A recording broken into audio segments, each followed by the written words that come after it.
कांग्रेस नेता आचार्य प्रमोद कृष्णम ने महाराष्ट्र सरकार पर बड़ा हमला बोला है। उन्होंने कहा है कि महाराष्ट्र मुख्यमंत्री उद्धव ठाकरे को इस्तीफा दे देना चाहिए। उद्धव ठाकरे को विधानसभा भंग करके विधानसभा के दोबारा चुनाव करवाने चाहिए।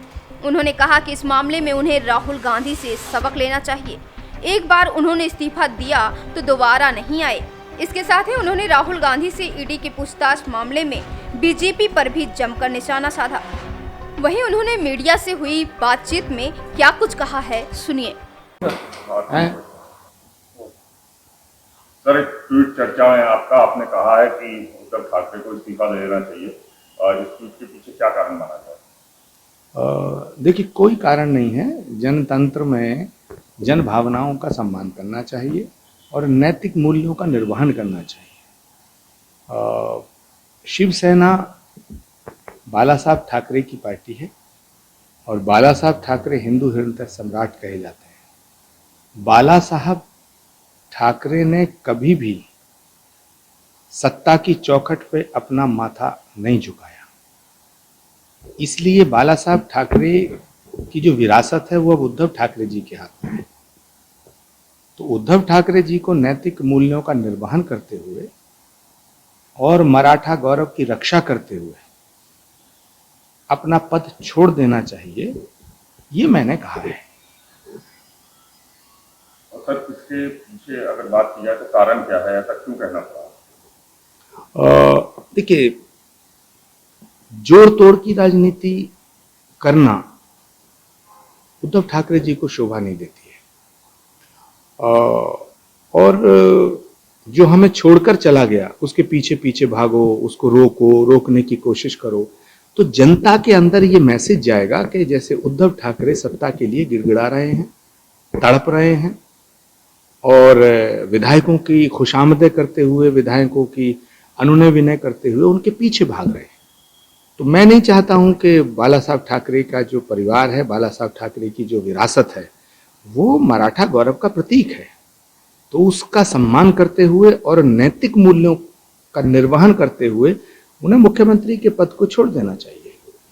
सर, आप अपनी बेवा को क्यों ले जाने जाते हैं? राजस्थान में भी आपने ऐसी ही टिप्पणी करी थी मुख्यमंत्री के लिए, क्या कारण है सर इसके पीछे? कोई कारण नहीं है। राहुल गांधी जी की एक बात बहुत अच्छी है कि जो चला जाए तो उसको मनाना नहीं चाहिए और जो आए उसका स्वागत करना चाहिए। तो मैं राहुल गांधी जी के इस विचार के साथ हूँ। और राजनीति में नैतिक मूल्यों का बड़ा महत्व है।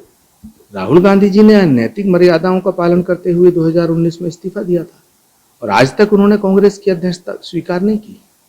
जहां तक सवाल है महाराष्ट्र की सरकार का, तो महाराष्ट्र की जनता के लिए हमने शिवसेना का समर्थन किया था, लेकिन शिवसेना जब अपने विधायकों को ही नहीं संभाल पा रही है तो फिर उद्धव ठाकरे जी को नैतिक मूल्यों का निर्वहन करना चाहिए। जो सर महाराष्ट्र में घटनाक्रम हुआ है, सारा कुछ जो चल रहा है, उसमें बीजेपी का आप कितना चाहते हैं कि उद्धव ठाकरे उनके बेटे हैं? तो सर, जब सरकार बनी थी तब ये जब बात नहीं आनी चाहिए थी कि कांग्रेस और एनसीपी भी उसमें सहभागी है, तो क्या तब ये बात नहीं उठनी चाहिए थी कि कांग्रेस क्यों उद्धव ठाकरे के साथ जा रही है? देखिए, कांग्रेस पार्टी ने अपने सिद्धांत नहीं छोड़े थे। कांग्रेस सेकुलरिज्म के सिद्धांत पे चल रही थी और शिवसेना ने हिंदुत्व नहीं छोड़ा था, लेकिन एक मिनिमम कॉमन लाइन तय हुई थी जिसका हमने गठबंधन धर्म का पूरा पालन किया। कांग्रेस ने शिवसेना का साथ नहीं छोड़ा, कांग्रेस ने शिवसेना को धोखा नहीं दिया है। हाँ, कांग्रेस के कुछ फैसले जो राज्यसभा में जो फैसले लिए गए उनसे शिवसेना के जो हिंदुत्ववादी नेता हैं वो नाराज थे, काफी नाराज थे, लेकिन उद्धव ठाकरे जी ने हमारे कैंडिडेट को जिताया। मगर ये लड़ाई शिवसेना के भीतर की है, ये लड़ाई बीजेपी की और शिवसेना की है। तो मुझे लगता है कि उद्धव ठाकरे जो बाला साहब ठाकरे के वारिस हैं, उनकी विरासत के स्वामी हैं, उन्हें नैतिक मूल्यों का निर्वहन करते हुए और मराठा गौरव की रक्षा करने के लिए अपने पद को अब छोड़ देना चाहिए।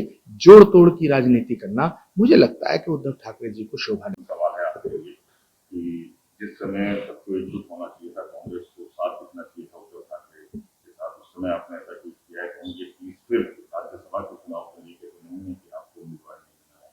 नहीं, बिल्कुल भी नहीं। ये लड़ाई किसी व्यक्ति की नहीं है, ये लड़ाई विचारधारा की है। हमने शिवसेना का साथ नहीं छोड़ा है, हम अभी भी नहीं छोड़ रहे हैं। कांग्रेस पार्टी अभी तक शिवसेना के साथ है। शिवसेना जो फैसला लेगी कांग्रेस उसके साथ खड़ी रहेगी।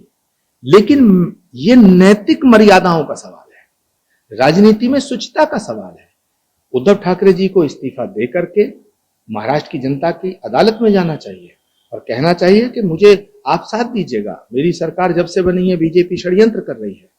और उस षड्यंत्र में उद्धव ठाकरे जी के तमाम विधायक भी फंस गए, इसीलिए तो वो छोड़ के चले गए। और जो छोड़ के चला गया तो उसको मनाने की कोशिश क्यों करनी चाहिए? महाराष्ट्र सरकार को डिसॉल्व कर देना चाहिए दोबारा चुनाव में। मेरे हिसाब से तो मुख्यमंत्री जी को विधानसभा भंग करने की सिफारिश करनी चाहिए और जनता की अदालत सबसे बड़ी अदालत होती है, महाराष्ट्र की जनता के सामने अपना पक्ष रखना चाहिए। मुझे फिर उम्मीद है कि बीजेपी के इस षड्यंत्र के खिलाफ जनता, जन समर्थन और जनता का जो मैंडेट है वो फिर हमारे इस गठबंधन को मिलेगा। सर, आखिरी सवाल ये है कि महाराष्ट्र में जो कांग्रेस के नेता है, शिवसेना के नेता है, वो ये कह रहे हैं कि बीजेपी के पास ईडी और सीबीआई है, जिसके चलते वो ऐसा कर पा रहे हैं। इस बारे में आप बताएं। वो तो हमारे शास्त्रों में कहा गया है कि प्रत्यक्षम किम प्रमाणम, प्रत्यक्ष को प्रमाण की जरूरत नहीं होती है। गांधी परिवार को बदनाम करने की जो कोशिश की जा रही है, जो षड्यंत्र किया जा रहा है, वो सारे देश के सामने, किसी के कहने से, किसी के सुनने से थोड़ा ही कुछ होगा। मैं कह दूं तो आप मान जाएंगे, आप कह दो तो मैं मान जाएंगे। एवरीबडी नोज कि किस तरह इन एजेंसियों का दुरुपयोग किया जा रहा है, किस तरह राहुल गांधी जी को बेइज्जत किया जा रहा है, किस तरह कांग्रेस के शीर्ष नेतृत्व को फंसाने की कोशिश की जा रही है। ये तो चलता है, ये तो बीजेपी का जन्म सिद्ध अधिकार है। ब्यूरो रिपोर्ट, उदय भारत टाइम्स।